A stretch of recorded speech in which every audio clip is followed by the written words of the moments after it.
buenas noches, bienvenidos sean todos y todas a este su programa Ni Más Ni Menos.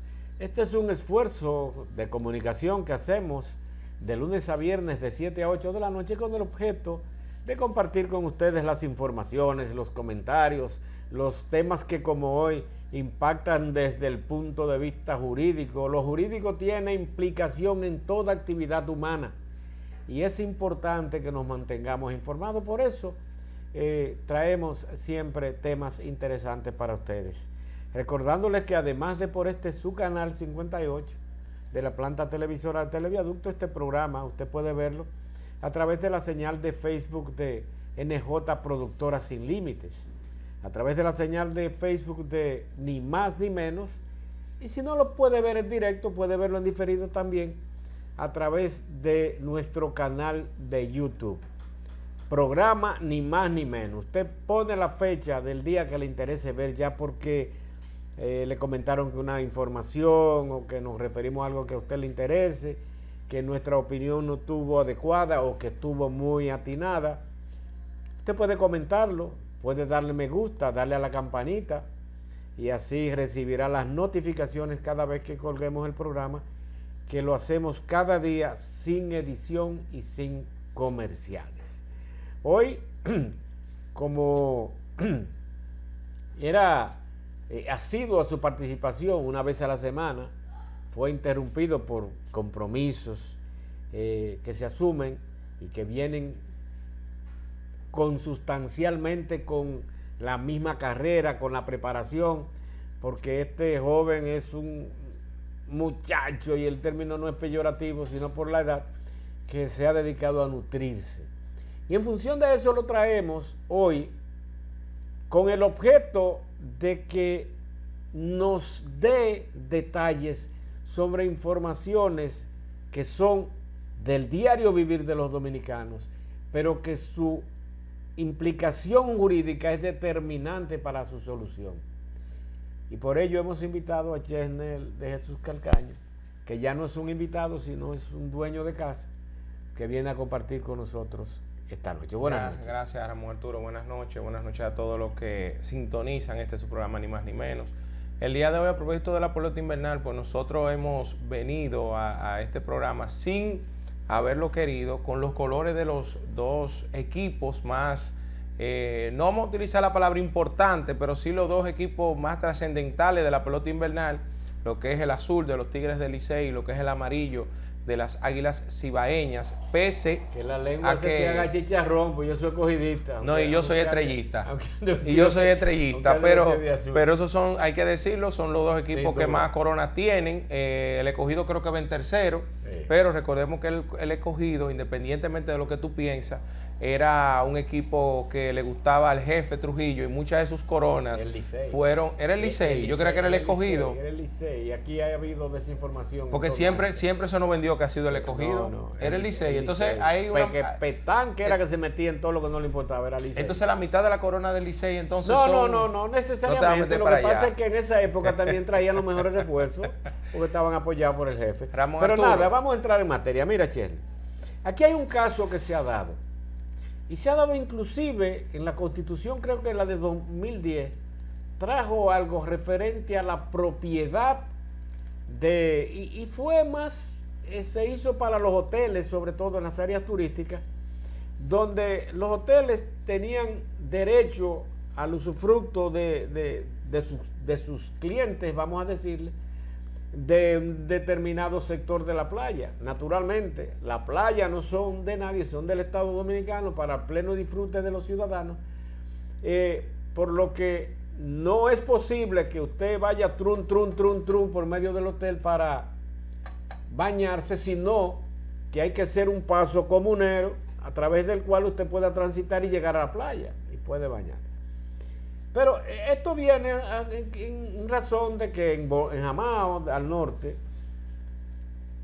hay una finca que era propiedad de un señor muy acaudalado en su tiempo, don Jacobo de Lara, pero posteriormente pasó a ser propiedad de Artemio Peralta, y Artemio Peralta la vendió recientemente a unos rusos, se dice. Antes la gente entraba al río para toma de agua, para bañarse, para lavar, por la misma finca, porque se lo permitía tanto don Jacobo de Lara y hoy los herederos como Artemio Peralta. Pero los rusos dicen que no, por mi finca no. Hay inclusive 5 comunitarios de Jamao sometidos a la justicia. Esto es en Arroyo del Gato. Explícanos desde el punto de vista jurídico. ¿Está la comunidad de Jamao, tiene el derecho de meterse trum por la finca para ir al río? ¿O hay que buscar la forma de, en un deslinde, tratar de hacer un camino? Danos luz en este sentido. Pensé que hay una frase que dice que los derechos no se suplican, sino que se arrebatan. Se arrebatan. La realidad es que los derechos hay que arrebatarlos, pero en el tribunal. Entonces, nunca es un elemento positivo que por el uso de la fuerza nosotros intentemos imponer un derecho aunque lo tengamos. Es decir, hasta que no, por ejemplo, la Constitución dice que todo acto, no importa que sea administrativo, una vía de hecho, contrario a la Constitución, es nulo de pleno derecho sin que un tribunal lo tenga que declarar. Claro. Pero tú tienes que ir al tribunal para tener una sentencia que se declare. Entonces, un elemento importante en tu introducción, lo que son los ríos, los afluentes, las playas, los parques nacionales, las áreas verdes de los lugares que están destinados, urbanizados y demás, esos son de uso de todos los dominicanos. Ahora, ¿qué sucede? Para que si se trancó un paso de servidumbre, que en este caso no sería propiamente un paso de servidumbre para tú entrar a una propiedad tuya, sino un paso abierto para el acceso al agua o al río. Entonces, un tribunal, mediante una geolocalización, una verificación de ese espacio, lo tiene que determinar y que declarar. Una gente podría decir, pero que eso tarda mucho. Bueno, hay vías legales expeditas, como son, en este caso, si está discutiéndose ya, y eso es terreno registrado, va a ser registrado en la jurisdicción inmobiliaria, pues entonces ahí está el referimiento inmobiliario. Si entonces en el terreno no registrado y es en la vía civil, entonces tú tienes referimiento. ¿Para qué? Para que el tribunal, ¿qué es lo que va a ver? El hecho de la posibilidad de que se tutele un derecho con antelación para que con el tiempo esa laceración no se mantenga. Entonces ahí tenemos el derecho al agua, tenemos el derecho, en este caso pudiera ser al uso de las aguas de ese río y todo lo que conlleva con ello, el tema de la comida en las zonas rurales y todo ello. Pero yo que he visto el tema, yo creo que el tema ha sido mal llevado, porque las autoridades deben quizás unirse todas, aunar esfuerzos. Yo he visto, por ejemplo, el alcalde de Jamao, sí, que ha estado a favor de los comunitarios, pero hay los mismos extranjeros han estado utilizando abogados para entonces vía la fiscalía porque hay un problema. En principio ellos tienen la posesión del terreno. Claro. Entonces, vamos a decir, toda intromisión en propiedad privada, eso es un delito, es una violación de propiedad. Sí, entonces, por eso le decía que los derechos se arrebatan. Pero déjame decirte una cosa, y es bueno que la gente sepa. La garantía de la democracia es el derecho a la propiedad. Es así. O sea, eso es lo que garantiza realmente un sistema democrático. El usufructo y el derecho a mi propiedad y la no permisividad por parte de las autoridades de la violación de ese derecho. Mientras naturalmente yo no lacere derechos a otras personas. Por lo que esta situación, esta injusticia en Moca, pudiera llevarse un tiempo, como dicen, es verdad que la gente se desespera. No, porque hay que hacer estudios para determinar si eso existía, porque ellos dicen los comunitarios que siempre existió, sí, y que luego que llegan los rusos es que ellos trangan el paso, entonces eso hay que probarlo, ¿sabe? El hecho de que realmente siempre existió, y si no existió, sí o sí, sea por la tierra de Juan o la tierra de Pedro, hay que darle a la comunidad acceso al río. Claro. Eso es indiscutible. Podría abrirse un camino en una parte donde colinden dos propiedades. Ojo, no es donde ellos quieran, porque es otro tema. es donde menos se lacera el derecho de propiedad, por porque eso no digo, es medio a o sea, medio al terreno, no. Este es un solar, este es una finca, este es otra, pudiera ser donde colindan las dos. Cada quien da 3 metros, 5 metros, no da. El Estado exige, naturalmente, a través de la decisión de un juez, que tiene que ser así, obligatoriamente. Por lo que a veces uno ve la autoridad. Yo veía un discurso anoche, antes de ayer, del alcalde de Jamao, no incitando a la violencia. A veces reclamar con motivaciones que pudieran llevar a la gente a cometer algunos exabruptos hay que tener cuidado que eso no son lo más convenientes. Hay que tener mucho cuidado. Y yo estoy de acuerdo totalmente, y lo ratifica Chesner, que tiene que tener un paso de servidumbre a las aguas. Ellos tienen derecho al acceso. Y tiene que haberlo. Ahora, hay que establecer en qué forma se va a abrir ese paso. Exacto. Y eso lo va a determinar un juez, no un alcalde con su discurso, no un presidente de juntas de vecinos, por lo que sería importante que esta comunidad se empodere a través de un buen abogado, que no vaya con discursos de barricada y a llamar la atención y a exacerbar ánimos que pudieran resultar más. No, y yo creo que el alcalde pudiera, vía la Fiscalía, el Ministerio del Medio Ambiente, la Gobernación Civil y Provincial, y quizás también, porque todavía no tenemos, que vamos a tener una embajada rusa pronto, porque aquí vino el canciller ruso, eso fue una visita rápida para ver dónde se va a instalar lo que es la embajada rusa, porque nosotros tenemos una embajada, o Rusia tiene una embajada rusa en Cuba concurrente al Caribe, incluyendo República Dominicana. Venezuela era que estaba. Entonces, yo recuerdo que inclusive nieto mío que estudió en Rusia,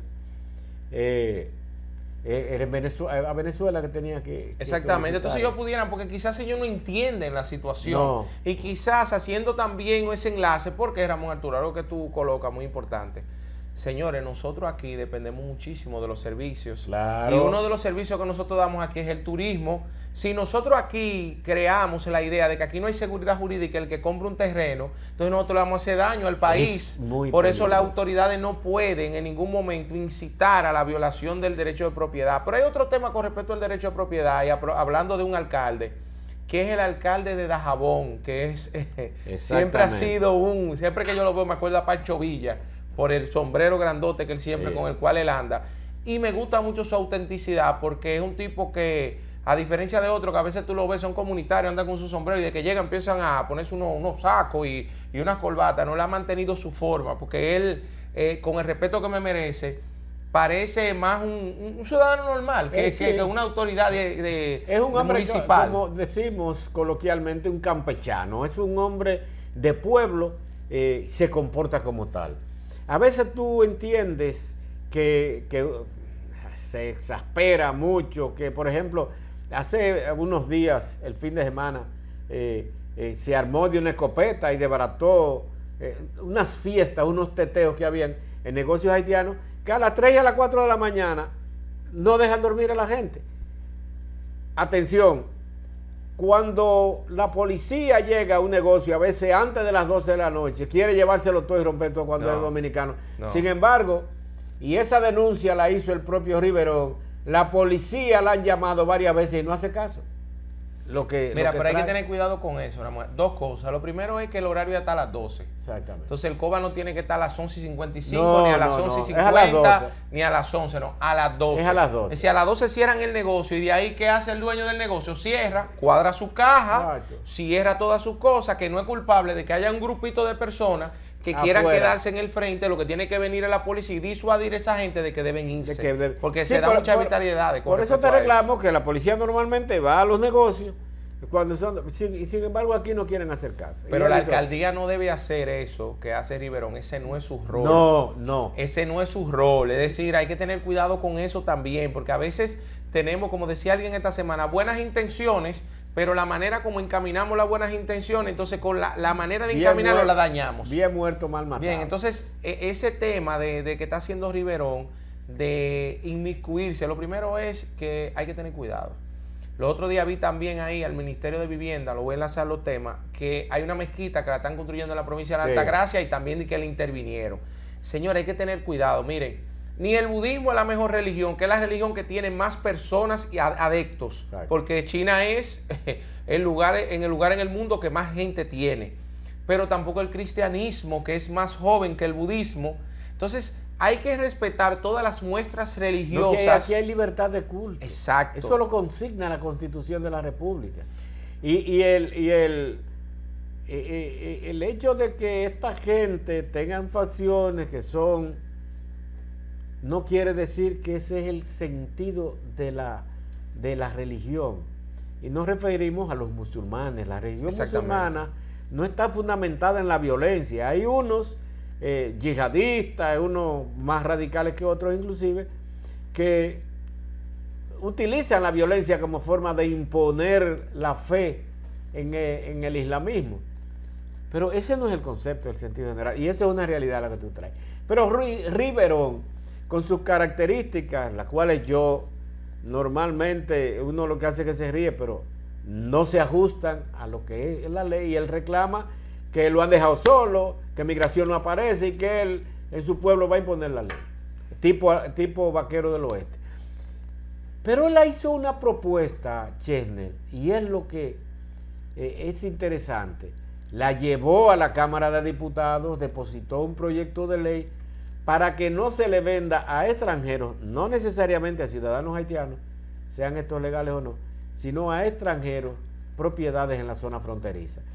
Desde el punto de vista de lo que dice la ley, ¿es posible que la Cámara de Diputados conozca este proyecto de ley y lo convierta en ley? Mira, la norma habla del principio de reserva de ley, dice que solo por ley orgánica pueden ser limitados los derechos fundamentales. Nosotros votar una ley que diga eso, inmediatamente es una ley que tiene un sesgo, porque es discriminatoria, discrimina. Es decir, ¿cuál sería el fundamento? Significa que en Pedernales, que ahora se está planteando un desarrollo turístico, Pedernales hace frontera con Haití. Claro que por sí. el sur. Elías Piña igual. Jimaní también. Pero te traigo el caso de Pedernales porque es donde se está explotando el aspecto turístico. Entonces los extranjeros no van a poder invertir. Mira, eso es que no es posible una ley que se pueda articular en ese sentido, porque inmediatamente tendría varios recursos de inconstitucionalidad, pero además, en la zona fronteriza, debemos decirlo, yo entiendo que el enfoque no debería ser ese. El enfoque debería ser que el Estado Dominicano utilice todas esas tierras devastadas que hay, porque me acuerdo de la devastación de Osorio, y es una devastación. Yo tengo un amigo que vive en Jimaní y me dice, Chesner, allá la tierra es dada, porque es que la tierra no hay nadie, todo el mundo se ha ido a la capital.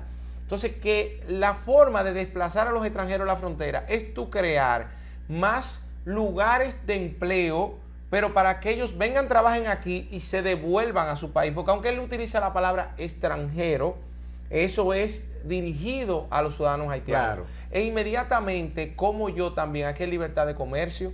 ¿Cómo yo voy a limitar a Ramón Arturo que tenga una finca en Elías Piña y que Ramón Arturo se la quiera vender a un haitiano? Yo decía, no, Ramón Arturo, tú no puedes tu derecho de propiedad pasárselo a un haitiano, tú tienes que pasarlo a un dominicano.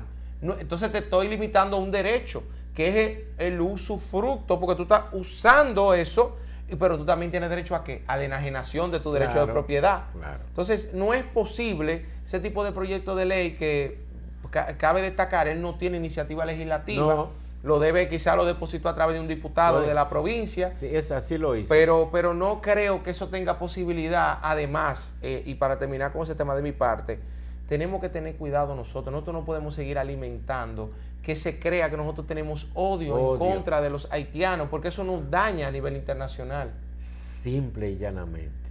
Nos han vivido culpando de ser xenófobos, de tener un apartheid prácticamente aquí, un esclavismo, que somos esclavistas. Que no es cierto. Y nada de eso es cierto. Que no es cierto. Nada de eso es cierto. Que somos racistas. Más de la mitad de la población dominicana es totalmente negra, sin mezclarse. Lo que pasa es Ramón Arturo, y eso yo lo solamente hay que ir por el sur y el este del país y la capital. Yo lo dialogaba con unos amigos en una clase que estaba tomando, y el problema es que eso es Trujillo. Claro. Trujillo, a nivel internacional, los diplomáticos, aquí no había un diplomático negro, todos los diplomáticos que habían eran blancos, por eso la mayoría de personas a nivel internacional, cuando aquí no existía el teléfono y los periódicos eran a blanco y negro, Trujillo, hasta él mismo, el gran Chapita, se maquillaba su tez, porque Trujillo no era blanco, no. Pero Trujillo se maquillaba con un maquillaje para hacer parecer blanco, y para que esa foto en blanco y negro, él se viera un poco más blanco, porque aunque hacer en blanco y negro, pero sí, la superficie en la cual tienes más luz, se va a ver en la foto un poco más clara. Entonces, para hacer pensar que él también era blanco. Entonces, se dio esa idea de que los dominicanos eran blancos, Trujillo, y que los dominicanos querían saber de los negros. Trujillo trajo españoles aquí. Una hermana de mi querida madre, que Dios la tenga en gloria, Elda Zarzuela, casó con uno de los españoles que trajo Trujillo aquí para refinar la raza. Eso no, y lo radicó en el sur profundo del país para mejorar eso. Trajo judíos, trajo nipones también, porque en la Segunda Guerra Mundial trajo japoneses. Que hasta el otro día yo me enteré, yo pensaba que el tema del término chino en Bonao, que eran realmente japoneses igual que en Jarabacoa, y yo el otro día que me entero, a propósito de una actividad que se hizo en Dajabón, que en Dajabón había también una gran cantidad de japoneses que todavía hay parte en esa comunidad. Tengo un amigo que es japonés, estuvo casado aquí en Moca, inclusive, y es de Dajabón.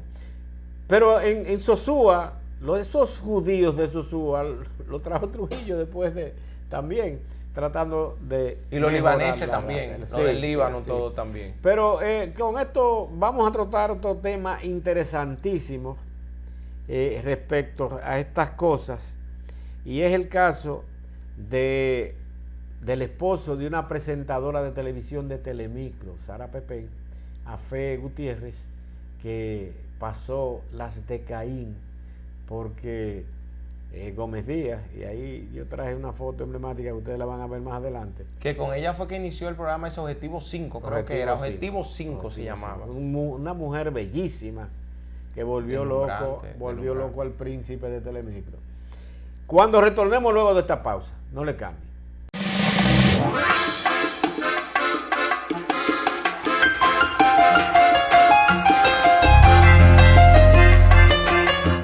Gracias por mantener nuestra sintonía, ni más ni menos. Esta noche con un excelente tema, un excelente expositor, Chenel Calcaño, ustedes lo conocen muy bien, sobre estos temas jurídicos, y lo estamos planteando con hechos que están sucediendo, que están en la palestra en los actuales momentos. Y cuando nos íbamos a la pausa, hablaba de Sara Pepén. Sara Pepén era es una mujer bellísima, despampanante. Sí, porque el tiempo no le ha pasado. Todavía sigue manteniendo su esbelta figura. Sí. Entonces, había muchísimos rumores de romance porque Gómez Díaz... Yo estuve viendo esta semana, y escúchame que te interrumpa, que me sorprendí, que Dani Alcántara, que también era el jefe de prensa de Telemicro, que hoy tiene un choque, sería la palabra, con Juan Ramón Gómez Díaz por el tema de la frecuencia del canal 3 digital. Y él decía, Sara Pepén fue utilizó la palabra pareja de Juan Ramón Gómez Díaz. Claro. Posteriormente a esto conoce a este joven, un muchacho joven también apuesto, que era miembro de la Policía Nacional. Era piloto de helicóptero. Y ella entonces inicia una relación con él, se casa con el joven.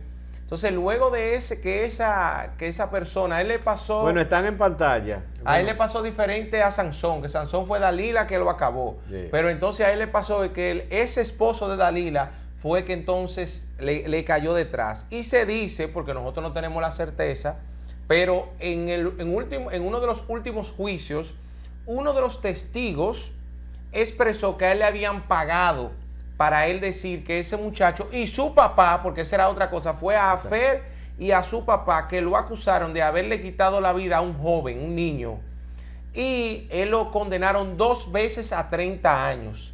Y las 2 veces la Corte del Distrito revocó la decisión, hasta que en el año 2018-2019 entonces ratifican la absolución de y él solo duró, para no decir, limitado de su libertad 2 años. 2 años. Pero 2 años duró más de 15, sería 15 más o 15 menos. años. En el proceso penal.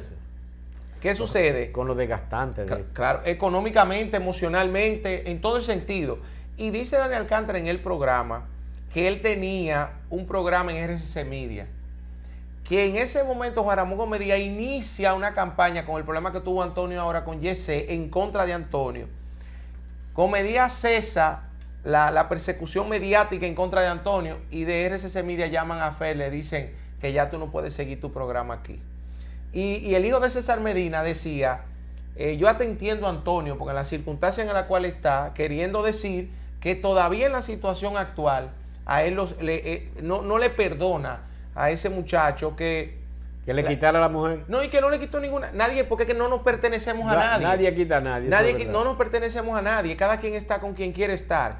Pero lo más relevante de este caso, al margen de la chismografía de detrás. Sí, porque hay mucho morbo. Exacto, tiene mucho morbo. Lo más importante para nosotros es la parte jurídica. Con la Constitución del año 2010 inicia un cambio trascendental en la República Dominicana. Y es que la República Dominicana se suscribe en reconocer lo que es la responsabilidad patrimonial del Estado. ¿Qué es la responsabilidad patrimonial del Estado? Y en otros estados le llaman responsabilidad civil del Estado. Bien, es decir, es esa responsabilidad que el Estado incurre por una actuación legal, puede ser una actuación legal, normal, lícita, o una actuación al margen de la ley. Y paso a explicar. Le voy a dar un ejemplo fácil. Cuando el Estado Dominicano quiere hacer una carretera y el Estado Dominicano quiere conectar comunidades, el Estado Dominicano tiene que utilizar camiones, tiene que dragar ríos, X. Imagínese usted que en un momento colocan un río y lo desvían.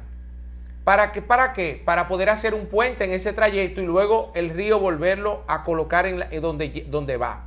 Y que eso lleva a que se creen inundaciones que terminan con la vida de un grupo de personas y con sus ajuares, sus casas. ¿Hizo el Estado algo ilegal? No, el Estado estaba en un fin lícito, conectar comunidades, hacer una gran carretera. Pero en esa actuación normal y legal, el Estado lamentablemente laceró derechos de ciudadanos que no están obligados a soportar ese daño. Porque si bien es cierto, ese proyecto le iba a beneficiar a ellos, el Estado no lo puede obligar a que ellos soporten ese daño para ese interés general. ¿Qué tiene entonces que hacer el Estado? Resarcir económicamente el daño y tratar de volver el derecho conculcado a como estaba. En el caso de la vida es imposible, sí, pero en el caso de las viviendas, reestructurarla y demás. Otro caso, que hay países en los cuales solo se reconoce el segundo ejemplo que voy a dar. El primero no se reconoce. Porque dicen que el Estado quiere hacer algo de interés general y el Estado entonces, en su mecanismo normal de legalidad, no se le puede reconocer daños para resarcir a personas porque normalmente cualquier actividad que el Estado realiza tiene un riesgo. Pero entonces nosotros aceptamos las dos. Ilegal, fácil y sencillo. Un policía que está dentro de su hora de trabajo mata a una persona sin justificación. Él está uniformado, está para cumplir la ley, pero él ha matado a una persona. Y usted dirá, pero eso es penal. Sí, eso es penal y tiene una responsabilidad individual. Pero ese agente y la institución puede ser perseguida en responsabilidad patrimonial porque él ejecutó esa acción en un servicio de la policía. Pero al margen de ¿qué? De la ley. En el caso de la actuación normal del Estado, debemos decir, el funcionario no se hace corresponsable. Ejemplo, el funcionario que está supervisando esa obra y que desvió el río porque él entendió y el estudio le decía que era lo mejor desviarlo por ahí, pero no previó que vino un campo nuboso y llovió allá en la montaña y vino un agua y se salió de control. Él no previó eso ni lo pudo prever, porque si lo pudo prever, entonces hay un problema de responsabilidad de él. en ese caso el funcionario no se hace responsable en la actuación normal y legal del Estado. Ahora, cuando hay una actuación antijurídica del funcionario, violando los reglamentos y desconociendo las normativas, el Estado, oye esto, incurre en responsabilidad por ese funcionario, pero también el funcionario es corresponsable en sus bienes. ¿Por qué llevamos esto?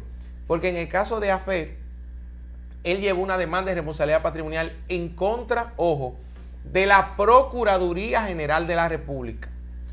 Hay gente que dice que él debió llevarla en contra del Poder Judicial también, porque en principio quien solicita la prisión es la Procuraduría, pero quien le impone y la mantiene por 2 años es el Poder Judicial. 2 años y 4 meses. Pero él quiso hacerlo solo en contra de la Procuraduría. Él pidió un resarcimiento por 100 millones de pesos. Señores, y este ha sido para mí, y es así, de la sentencia más jugosa en responsabilidad patrimonial por prisión preventiva injusta. ¿Y por qué injusta? Porque se probó en un tribunal de que fue creado un entramado para culparlo de un hecho que él no cometió. Entonces, esa prisión preventiva de esos 2 años y esos años de vida que él tuvo que estar sentado en un tribunal gastando en un abogado, entonces el Estado Dominicano no le dio 100 millones, pero, y digo el Estado porque es el Poder Judicial que lo falla, ¿no?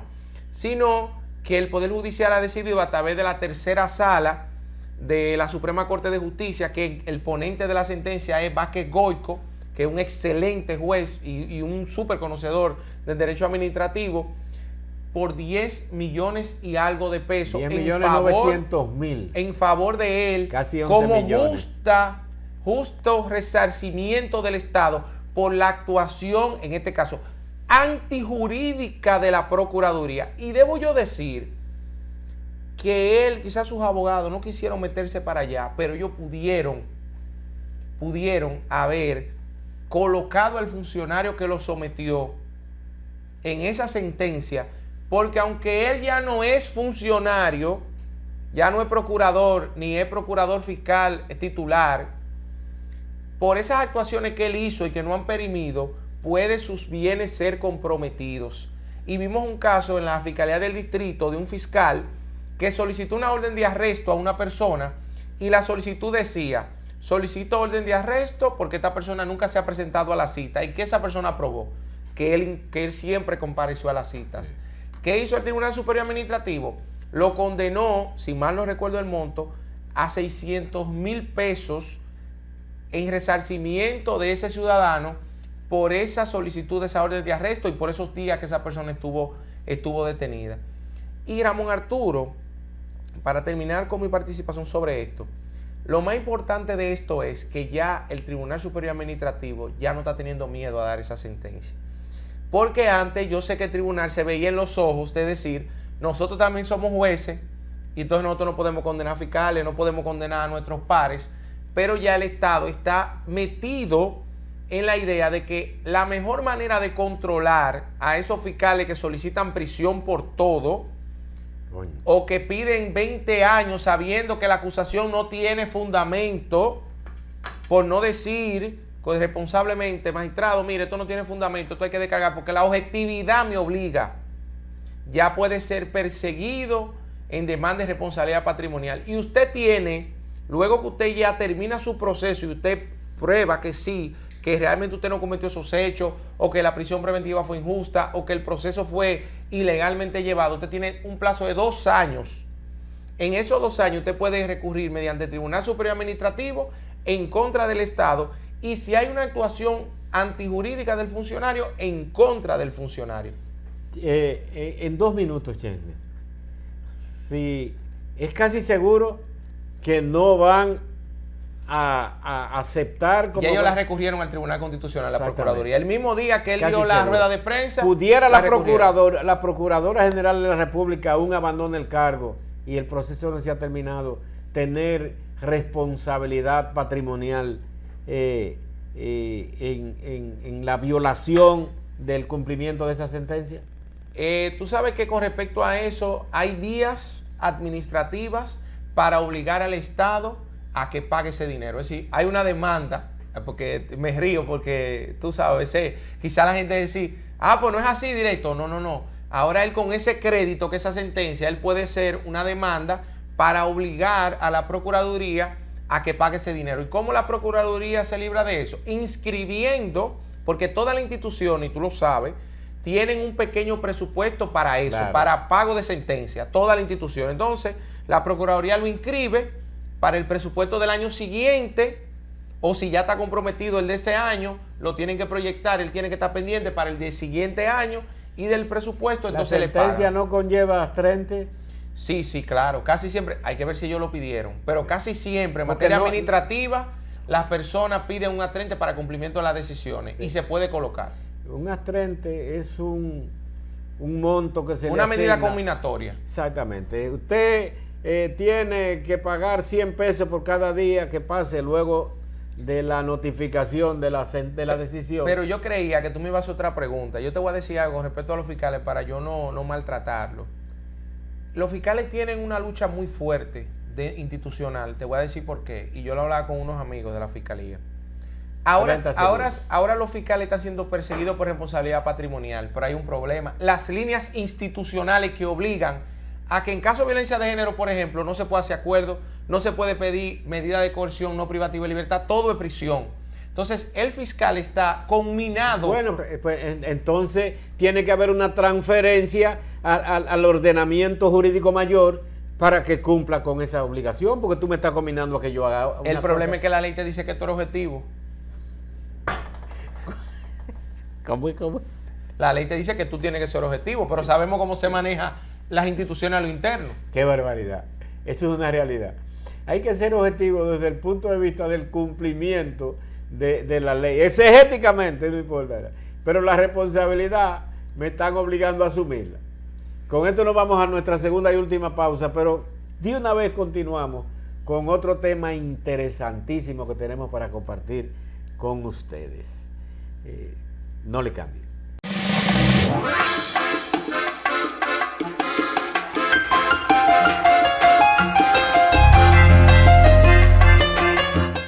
Gracias por mantener nuestra sintonía. Señores, hace unos días está reunida la Cámara... el Consejo Nacional de la Magistratura. Consejo Nacional de la Magistratura, un organismo político, no nos olvidemos eso, que hace un par de semanas decidió que 3 jueces que aspiraban a continuar de la Suprema Corte de Justicia no lo hicieran. Y lo descalificaron prácticamente haciendo denostaciones de su trabajo. Pilar Jiménez es una jueza, presidenta de la primera sala de la Suprema Corte de Justicia hasta hoy, porque todavía no la han sustituido. Sí, bueno, hasta que la sustituya. Y dio una declaración y dijo que penoso y lamentable la forma en que políticamente se están escogiendo estos casos. Mira, Ramón Arturo, es un tema pudiéramos hacer 10 programas de esto, pero yo voy a hacer lo más breve que yo pueda. Miren, con respecto al caso de Pilar Jiménez, se repitió lo mismo de Miriam Germán. Sí. Hay que decir la verdad. Miriam Germán era la que estaba adelante para ser presidenta de la Suprema Corte de Justicia. Sí. Y se hicieron mediciones en ese momento, no sé si tú te acuerdas, ella era la que estaba arriba, porque ella era la presidenta de la segunda sala. ¿Qué sucede?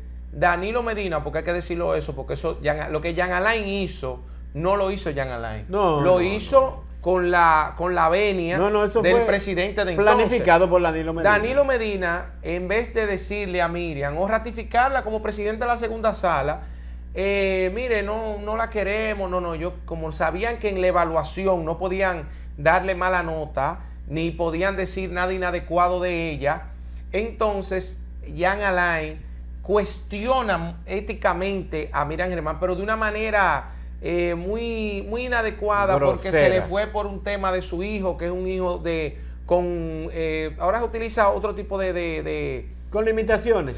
Pero esa palabra no, en el lenguaje de inclusión no es adecuado, pero ahorita me acordaré.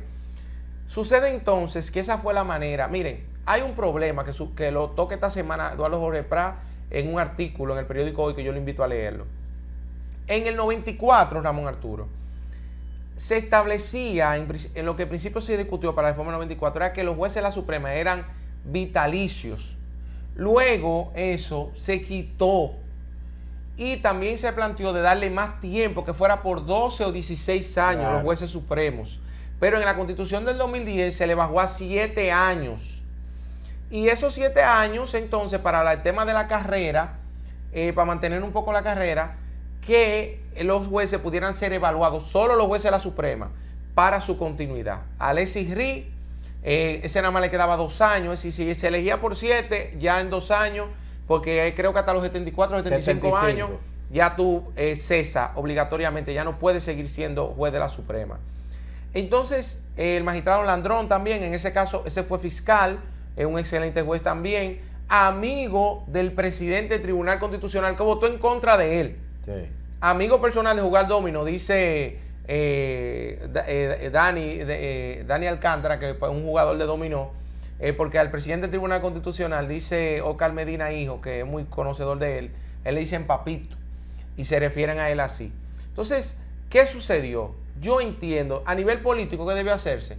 Si el presidente, como parece, va a renovar la Suprema completa, porque el año que viene hay que elegir los otros, debió mandar mensajes a esas personas, porque no podemos llevarnos engaños. Pilar está ahí porque un político decidió que ella iba a estar. Miriam estuvo ahí porque un político, y podemos imaginarnos quién, decidió que ella estuviera ahí. La calidad no le quita la calidad, tienen conocimiento. Pero tiene que ser endosado. Es que, oye, debemos saber, el máximo escalafón de un juez no es la Suprema Corte de Justicia, es la Corte. La Suprema Corte de Justicia es el rango de general en la Fuerza Armada. Un privilegio. No todo el mundo llega a general. No. Entonces, ¿qué es lo que estuvo mal? Como luego que ella no la ratifican, porque fíjense que Luis Henry, presidente de la Suprema, votó a favor. Nancy Salcedo, secretaria del Consejo, votó a favor. Omar Fernández, senador de distrito, votó a favor. Tobías Crespo, diputado por la Fuerza del Pueblo y miembro de la segunda mayoría de la Cámara de Diputados, votó a favor. Entonces, el presidente también lo evidenciaron mucho, lo tuvieron que obligar a utilizar su voto calificado. Entonces, ¿qué es lo que dice Pilar Jiménez? Que ahí viene el tema del cuestionamiento y de lo que yo no estoy de acuerdo. Pilar Jiménez dice, ¿cómo ustedes me dicen a mí? ¿Cómo ustedes me dicen a mí que yo no soy idónea con el trabajo que yo he hecho en la sala, que me delegó el mismo que ustedes eligieron el año pasado para presidente del Tribunal Constitucional, y ustedes le dijeron a él que el trabajo que se hizo en la sala era correcto? Entonces, él no es idóneo, pero yo sí.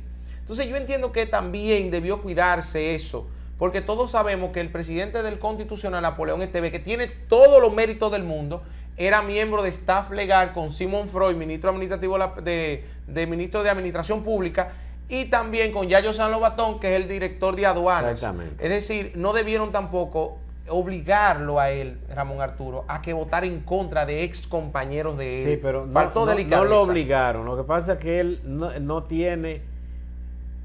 Ramón Arturo, ahí la circunstancia obligó. No, es un sinvergüenza. No, ahí la circunstancia lo obligó. No, lamentablemente. Es que usted no está obligado, porque la diferencia, en toda parte del mundo, los jueces de las Supremas Cortes son políticos, son decisiones políticas. Pero ahora, para que yo desvirtúe mi personalidad, no me llame. Mira, te digo algo, y que dale sin rodeo, no disculpen, unos segundos. Mire, ahí no debieron poner al presidente del Tribunal Constitucional en el Consejo Nacional de Magistratura, porque jamás. Él hace lo mismo que hacía el procurador. Claro. Es ilegítimo, porque ahí en el Consejo deben estar los 3 poderes del Estado.